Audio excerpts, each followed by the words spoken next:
Good morning, Thursday morning, and another day is upon us. It seems that the days flow and merge, especially when you're doing something that seems productive. It's not that every minute is pleasure and joy, but it is that it feels like things are going the way that they should be. All right, so here is the report for the day. Have a meeting today with a venue for a couple of events, and I'm going to go hat in hand to try and negotiate the best deal for our studio and other performers that are going on. Um,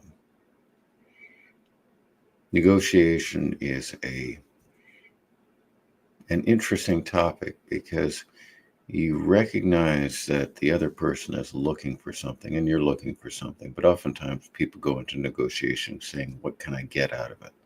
Recognizing that the other person, the other party, is trying to get something out of it really um, makes it easier.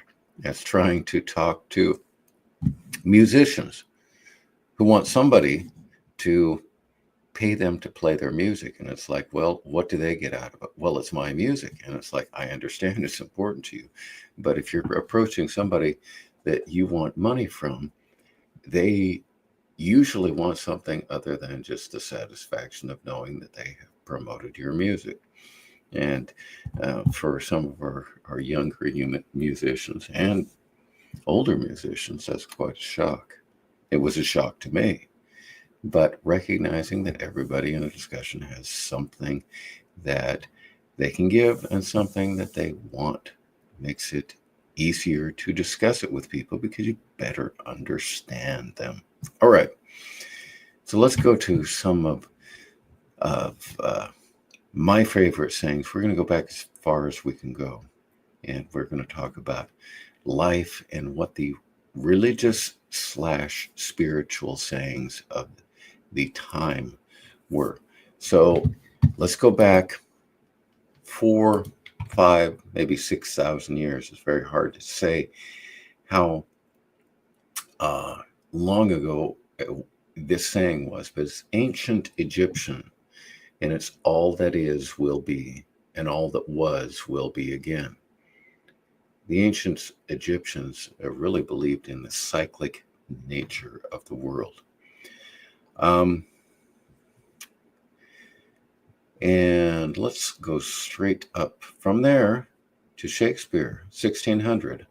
There's a divinity that shapes our ends, rough-hewn them how we will. So the idea that you're born into a certain circumstance, that you have certain things to work with, but the fine work is up to you. And the Vedas from India, about 1500 BC. You are what you are what your deep driving desire is. As your desire is, so is your will. As your will is, so is your deed. As your deed is, so is your destiny. So your destiny flows from desire to will to action. Desire, will, and action. Sounds like a good path to follow. So what is your desire that you will that is deep enough, that is driving enough that you will flow with it? I have a secret for you. If you don't know what it is, think about it. You do know what it is. It's just the fear that accompanies it. Is that really what I want to do? And you know at any time that you can quit and do something else. And that's what many people do, is they just flow from thing to thing. And then they assume that they don't have any particular interest. And for the most part, I think you do. It is just the idea that you make a selection. And that's a frightening thing, but it's an empowering thing. So make that selection. Get that deep driving passion, stick with it, and create that bright future that is out there. I'm getting to my future. I just finished recording the guitar part for our next song.